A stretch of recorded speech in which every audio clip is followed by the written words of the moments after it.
wrong.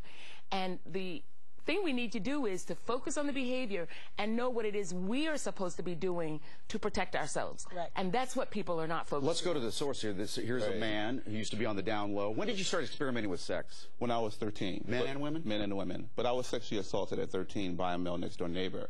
So that was a contributing factor for me. That doesn't happen for all gay men. That was just happened to me. Why did you hide it for so many years? Well, because I grew up in the black church, you know, and I'm from the black community. And young men in my community, we teased other men who act effeminate or, you know, displayed some type of effeminate behavior. So I knew immediately I had to hide who I was. I could not come out and be forthright with my own sexual identity. So, and plus I was confused. You know, I didn't know, am I really straight or because you were attracted to women. I'm very attracted to women. That's why I continue to have sex with both men and women. And dating can no longer be leisure. Women have to stop looking at dating like these books, you know, Cinderella. You have to date like a business. You have to ask specific questions. You have to interview these men, and you have to ask those questions that are sexually based. You had not a career in the music business. That's correct. Especially going into the hip-hop arena. That is very, Macho? with the chains and everything. The hyper-masculinity of the whole environment. Yet, you would sort of you got into this kind of crew, and you would go to the parties, and, oh, look at this celebrity, and look at that, you know, producer. I became a part of the whole down-low subculture that existed within the hip-hop community. And so when I started seeing men who look like me, I can identify with, that we're not flamboyant, that we're not finger-snapping, squishy. So when you see people that you can identify with who are in an environment that you are with this hyper-masculine, where you have to portray the masculine bravado, you say, okay, well, I don't identify with gay men. I don't identify with heterosexual because I'm not heterosexual. So here are down-low men like myself, and we're in this environment, this party, where we can be ourselves and have same-sex, you know, loving relationships with one another, but go home to our girlfriends and our wives. So you were having unprotected sex with the girlfriends and the wives, yet having protected sex with guys. Right. No, they are not having protected sex. No, they're not. I have 3 friends who were married to these men, and within the marriage, these men are HIV positive. Stop with the loving, having protected sex. You guys are having sex in restrooms.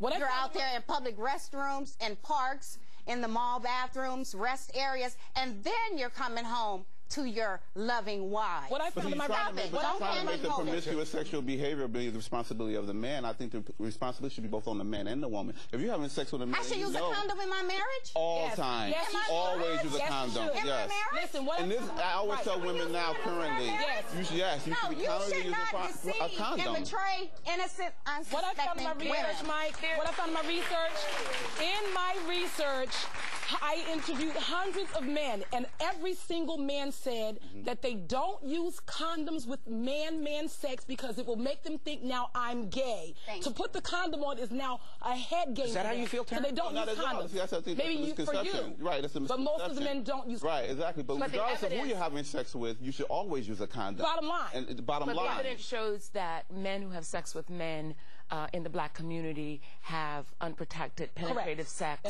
more than other men because to carry that condom, as has already been said, to prepare for what you're about to do makes you have to come to a reality. Proves he's gay. To read more about Joy's book and her story, by the way, read her book, The Straight Up About the Down Low. When we come back, the dangers of the down low. We've talked about it a little bit, but you're going to meet a woman whose husband slept with her while he had AIDS. He knew it, and there was a reason. He had intentions here. We're going to tell you about that.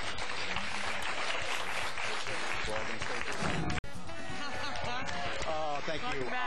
We are back talking about Men on the Down Low with documentary filmmaker Lisa Durden. From the Bureau of HIV Prevention and Control, Dr. Monica Sweeney with some scary stats here. Also, Terrence Dean is with us. He lived on the down low for a while. And joining us now, you got to look at here. LaJoyce Brookshire is with us, and she has an amazing story. She's written a book about it as well.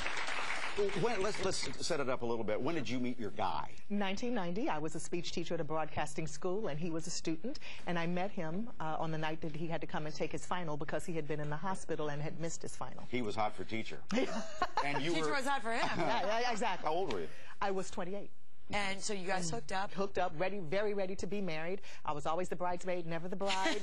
And he came in like gangbusters, like Prince Charming, swept me off my feet, expensive dinners, roses to my job, public announcements on radio. Very romantic. Very romantic. But there were signs. There were signs that I wasn't paying attention to, that I didn't know until he died. Yes. Died of? AIDS. Oh.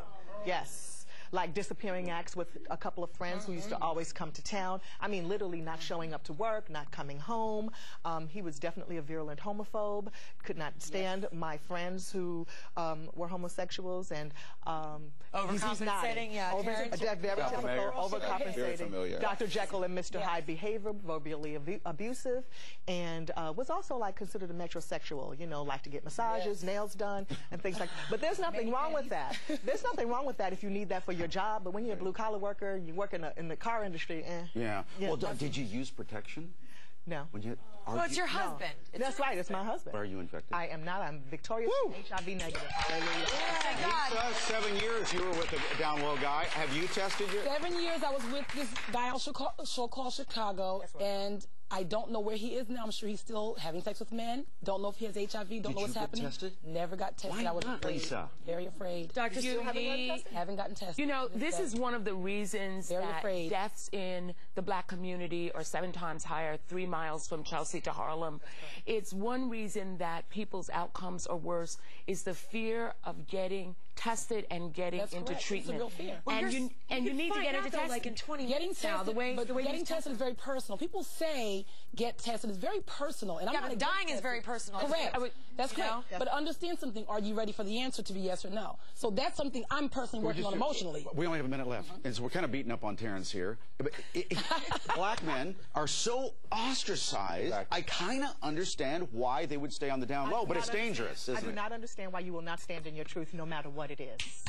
Well, I think unfortunately, because in our community, we have not made it a safe environment for men to come out. You know, we have the black church that is villainizing and demeaning and dehumanizing who we are. You know, telling you you're going to die and go to hell. Then you have the black community that does not promote or accept homosexuality. And then you try and get to this. Like I said, I work in the hip hop community where you don't even see anyone that remotely looks each other. How are you being treated now within the hip hop community? Well, now it's like, you know, I'm embraced. However, there have been rappers who have come out and they have voiced their opinion against me and against the book. But it is dangerous because LaJoyce's husband, who is now dead, his first wife died of AIDS. Yes, he did. Yeah, 4 years after he didn't tell her. He didn't tell her. It's very dangerous. He didn't tell her, didn't tell me. But it's partly my fault, and I have to take my responsibility because I didn't ask the questions that you need to know. Well, here's the deal. Here's the deal.